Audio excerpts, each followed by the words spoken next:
Hey everyone, welcome back to our channel. If you're new here, please subscribe. I'd really love that. If you're returning, how you doing?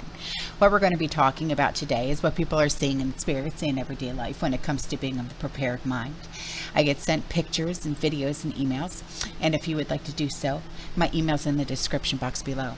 So this first email comes in from a community member. She said, earlier this week, not far from where I live in the next town about 8 miles from here, a grass fire started. Someone said, not sure if true or not, that the top of a wooden power pole broke and then started the fire.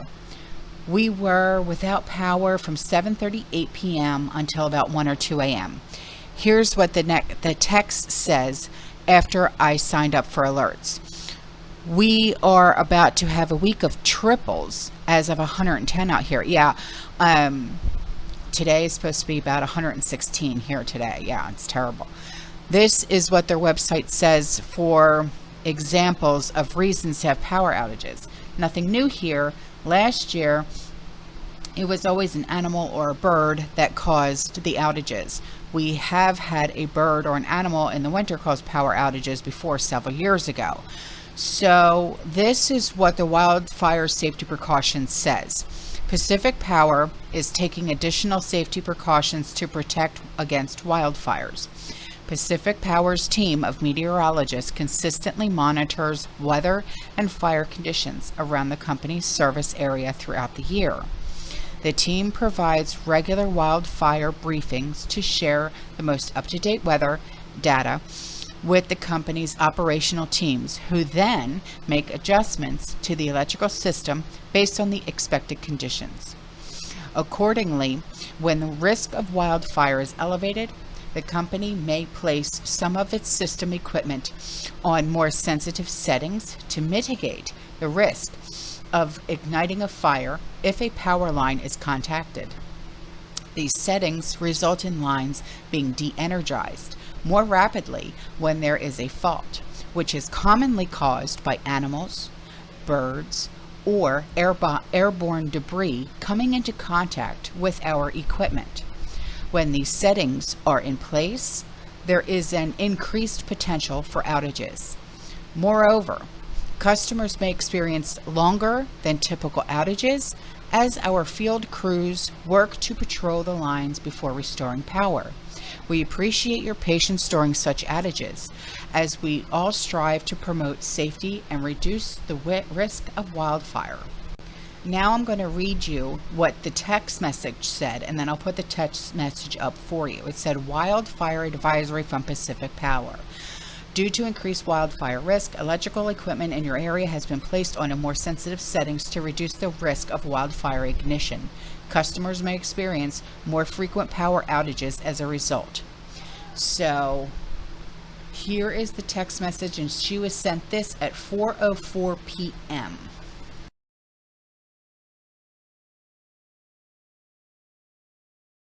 So here's something for you. I'm sure you guys have heard of Smithfield Foods.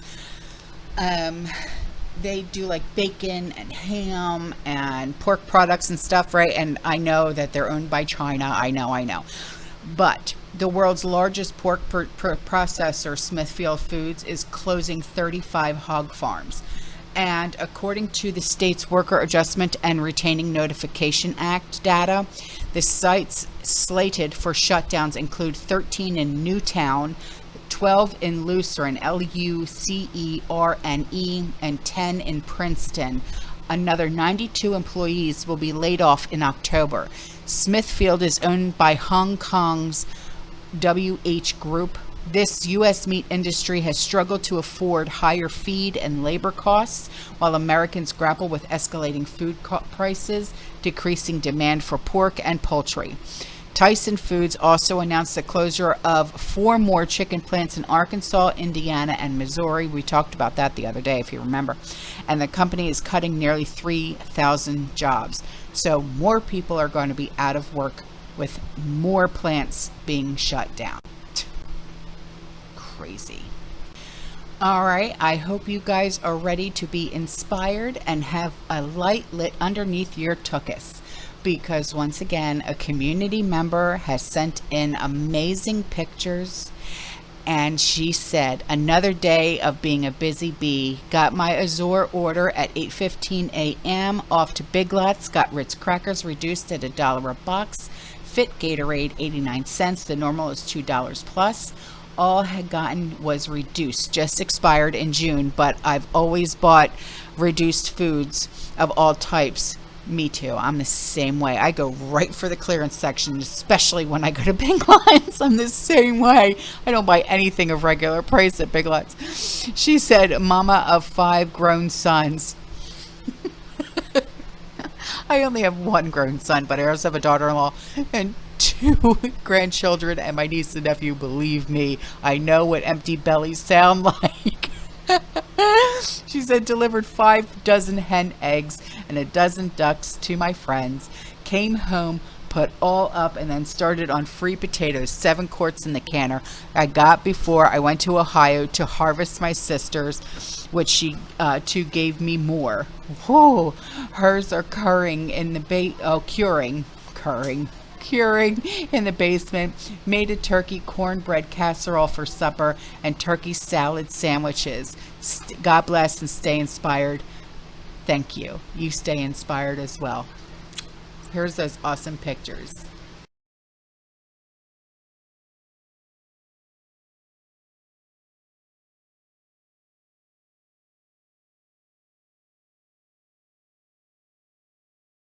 So here's an email from a community member. And she said, I first want to thank you for all of your hard work informing us on what's going on. Well, thank you. It is my honor and it's my pleasure to do so. You know, I love doing what I do, and I have come into contact with some of the most amazing people I have ever had the pleasure of doing so. You know, I have made some amazing friends. I really have. And, you know, I don't know where I would be without some of you guys. I'm being honest. You know, I speak to a lot of you on a daily basis. And I love you. When I say I love you guys, I really, truly do. You, a few of you have brought me back up onto my feet when all I wanted to do was fall. And I can't thank you enough. And I'm being serious. Okay? So, she said, I live on the east coast of Florida near Vero Beach. Today I went to go pick up my mom's meds from Publix pharmacy. Living in a small town, we all get along and share valuable information. Today the pharmacist tech that normally takes care of us whispers to me to make sure my mom and my family are stocked up on all needs. She quietly told me they were informed by management that the company they get all their meds is closing down multiple facilities, and we will shortly be having major medication shortages. Oh no. Not only in the USA, but globally. I already knew this was coming, like most of us, but to hear it from the public staff means it's happening sooner than we think. Please share this info with all of your listeners. It's time to double and triple check our stockpiles, including OTC. Well, thank you. Thank you so much. See, this valuable, invaluable. It really, truly is invaluable. And I thank you. I thank you from the bottom of my heart. You know, I'm on a lot of meds, you know, because I'm disabled. Okay, I have heart medication and stuff like that. I take a lot of stuff. And there is shortages on a lot of my meds too. I was told by the pharmacist at Walgreens that on one of my medications, I probably won't be able to get it until maybe September, October. And I'm thinking to myself, well, what am I supposed to do? This is not okay.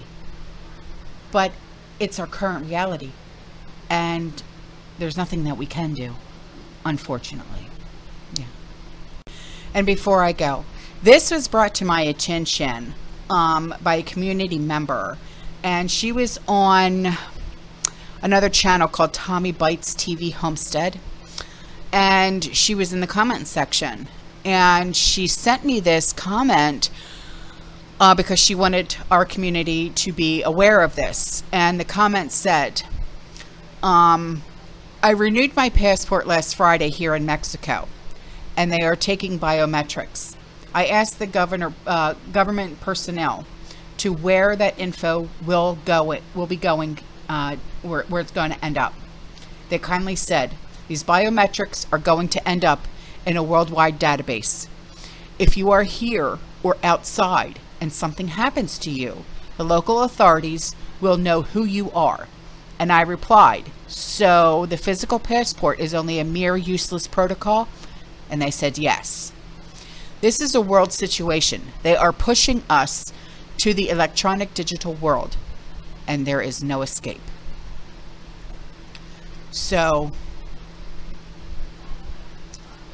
that's something else to put in the back of your brain and let it sit there and stew, because this is going to get a lot worse than we thought. It really truly is. With the CBDCs, the eye scans, and everything else. Everything is going digital. Forget about having paper anything. Paper is no longer going to exist. And this right here proves it. Alright guys, I'm out of here. I will see you in the next one, okay? You stay safe, you stay positive, you keep prepping, and as always, fear less. Ciao.